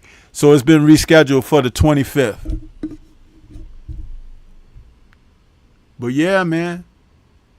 I love that. The heavyweights too. I mean, I like to see the guys and they're kind of skillful. And Fabio, the way he talks, he's a very intelligent man. I'm like, this kid is, you know what? He may turn out to be the best of everybody because he can, the way he fights is kind of like what his personality is, you know? And I'm liking what I'm seeing from that. I'm loving what I'm seeing from that, actually. No, Queen, it's the October 26th because 25th is a Friday. So it's October 26th for Catterall and Regis Prograis. Yeah. Yeah, you know, you can appreciate that, man, when these guys, like you said, will fight each other. None of that, you know, we friends type of stuff that you get, you know, from my fighters, man. So yeah, I like that as well. Mm-hmm. Salute to the brother, the War Report, the odd fellow. I see you out there. What's good with you? Yeah, man. And see, these guys, they're not afraid to lose. They want to test themselves. That's what I'm saying. See, right, I was just about to say it. Yeah. We've lost that here. The men here don't want to step up for challenge anymore, bro. It don't. And that's not me being harsh on them. It's a fact. Look at LeBron James. How many teams has LeBron James played for? Shit, man, I lost count. And 2 tours in Cleveland, right? Right. Dude, Michael Jordan only left the Bulls and went to the Wizards because of that foolishness with the management. He wanted to retire a Chicago Bull. A Chicago Bull, yeah. And they forced him out. They forced him and Scotty and all of that. They broke that up, bro. But what I'm getting at is this. Those men were solid. They wanted to play and remain and give the fans what they wanted and this and that. LeBron was so selfish.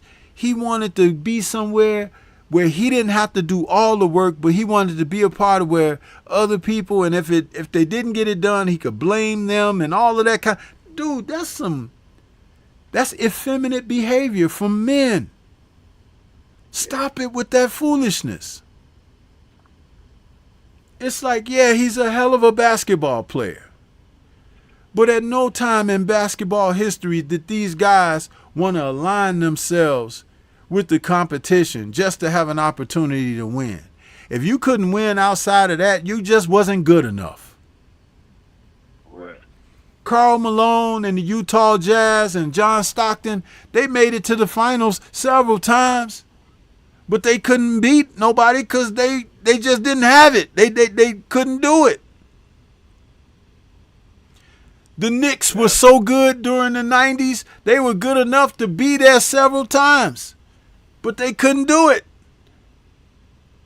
Yeah, you couldn't pull the trigger when they got there. You know, Indiana was so good, but they couldn't do it. But you know what? That didn't stop those guys from coming back every year. Right.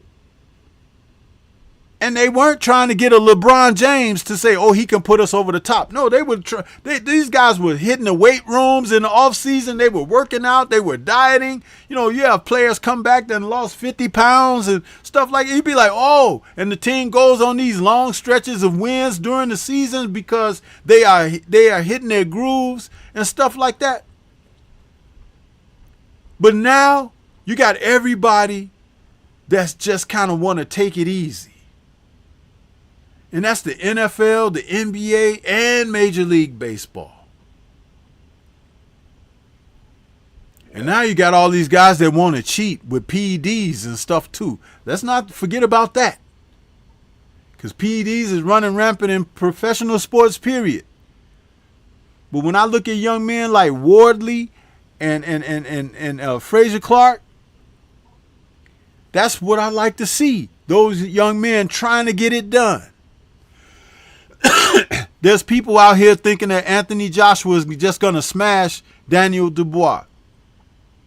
Daniel Dubois has lost a couple of times and has come right back fighting top opposition. That ain't what Joshua has done. He's lost a couple of times and come back and fought weaker opposition.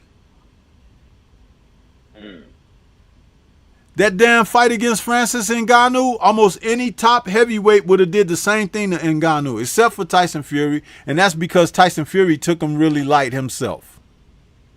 Right. He didn't even train.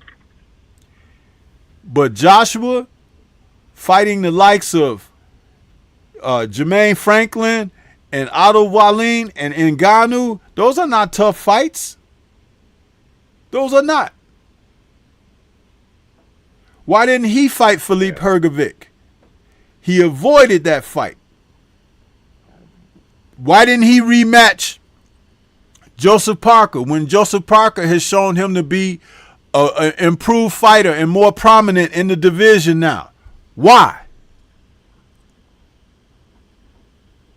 They're taking this Dubois fight because they think that this is going to be a cakewalk for AJ.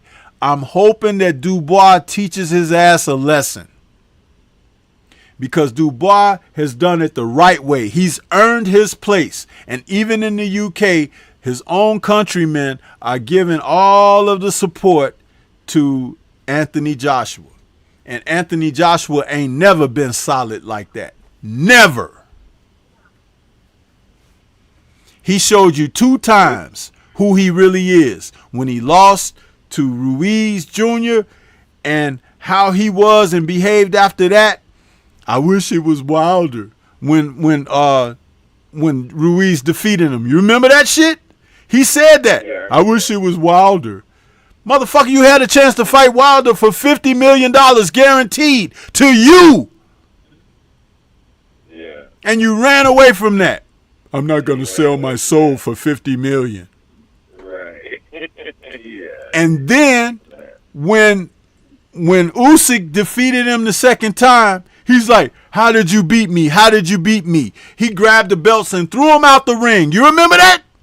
That's poor character.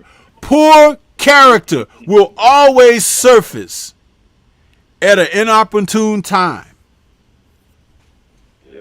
Imagine if this fight coming up in September, if it's not going his way, what he might do. Think about that. And they've been giving all this damn praise to this doggone Ben Davis, right? But they ain't mentioned Derrick James once. And he spent over a year with Derrick James, ruining his gym, his chemistry with his fighters, and bringing bad juju to that man's place. He'll probably never recover from this. But they go over there and they act like, oh, Ben Davison has taught Joshua, got him back to being the old Joshua. Well, the old Joshua ain't no better than the present one. Stop it with the foolishness. Dubois hits that guy on the chin, it's over. And I'm not calling Dubois a one-round knockout fighter, but he's a strong man. He's come from a strong family. If you ever seen his dad and listened to his dad's interviews, you'll know Dubois got a lot more going for himself. That's why he's able to come back after losing to the likes of Joe Joyce or Alexander Usyk and fight top fighters. He ain't ran around and say, give me some more chumps so I could build my confidence back up. He went right back in there against tough guys. Filip Hrgovic gloated about beating him up in the gym when he was in his teens. But the man is 25, 26 years old now. He beat the shit out of Filip Hrgovic. You probably won't ever hear from Filip Hrgovic again. Yeah. You know, it seems to me that Dubois seemed to have discipline, you know, issues. But you know, one thing I respected that he, like you said, he was always able to come back. You know, and he didn't. You know, he came back against tough guys. Listen, the one thing I know is this, man. That ring will tell the truth. And AJ has already shown who he is. Okay? But this kid, it's a chance for... Imagine if he defeats AJ. All them people got to eat crow. All them people got to clear out. All them people got to now recognize that AJ wasn't it. That's if he wins. Right. The pressure is on AJ. It's not on Dubois. No, it's only... Yeah, Because if Dubois loses to AJ, you could guarantee he'll come back and fight another tough fight. Because that's what he's shown us to be.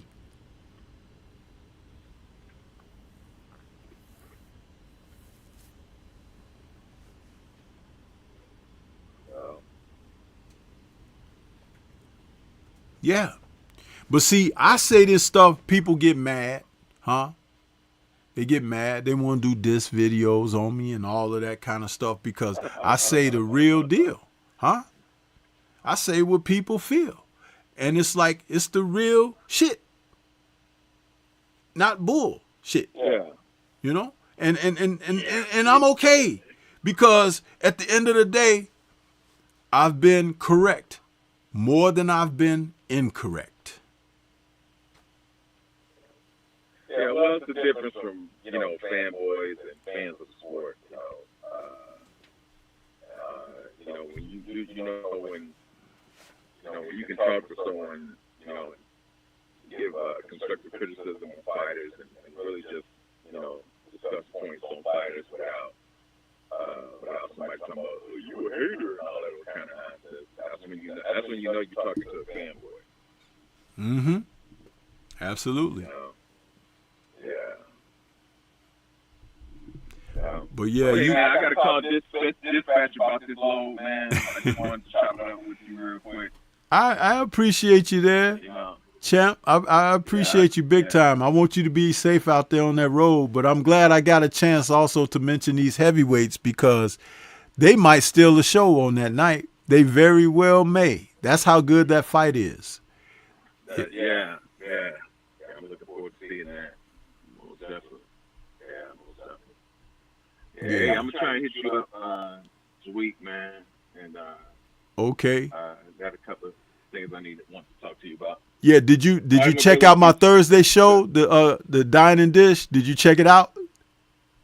I saw it and I put it in my my playlist to watch. Yeah, you go back and watch it when you get a chance, because Boxing and Barbecue joined me, and man, we cooked on some places. Yeah, we cooked on some places. So yeah, go back and check it out when you get a chance, okay? Cool, my brother. All right, man. You take it easy and be safe out there. All right. All right, man. Appreciate you, man. Peace. All right. Oh man. That was cooking with the champion heart, man. Appreciate that, man. Appreciate that, brothers out there hauling those loads.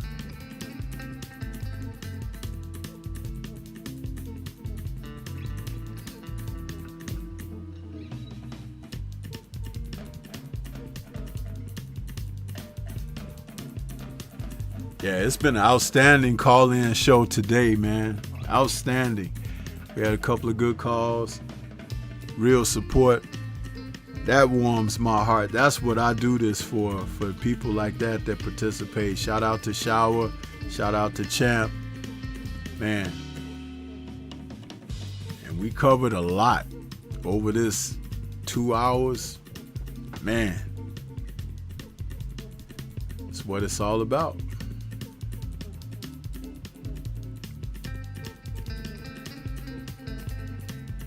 We're going to get ready to hear from my man, the Focus Ball.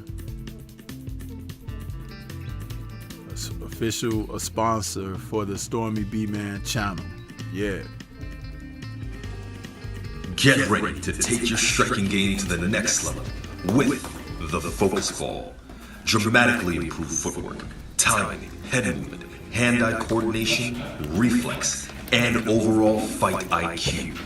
It's lightweight and extremely portable, so you can train every time, everywhere. When you don't have a coach to do mitt work, get a Focus Ball. When you don't have a heavy bag to hit, get a Focus Ball. When you don't have a sparring partner, get yourself a Focus Ball.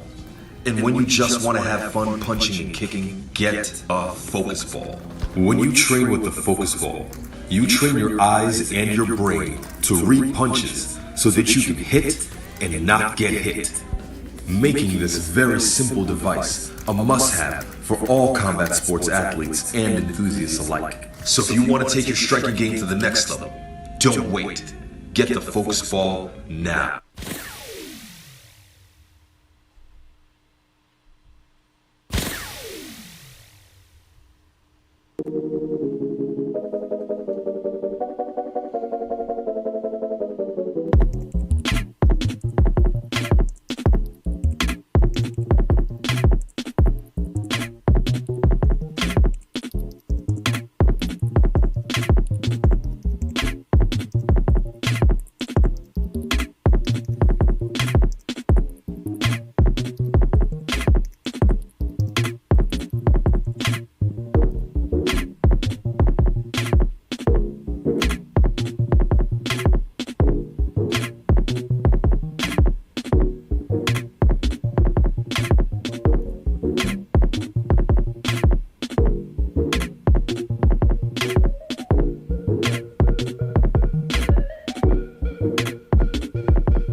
Yeah.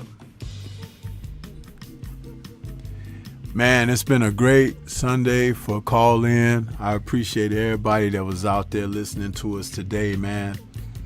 I want to say shout out to the mighty LDBC. We'll catch you guys on the next one. Everybody enjoy the rest of your Sunday. Peace to everybody and stay safe out there as we begin a new week. Peace, y'all.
What do you think of Negroes? As good as any white man.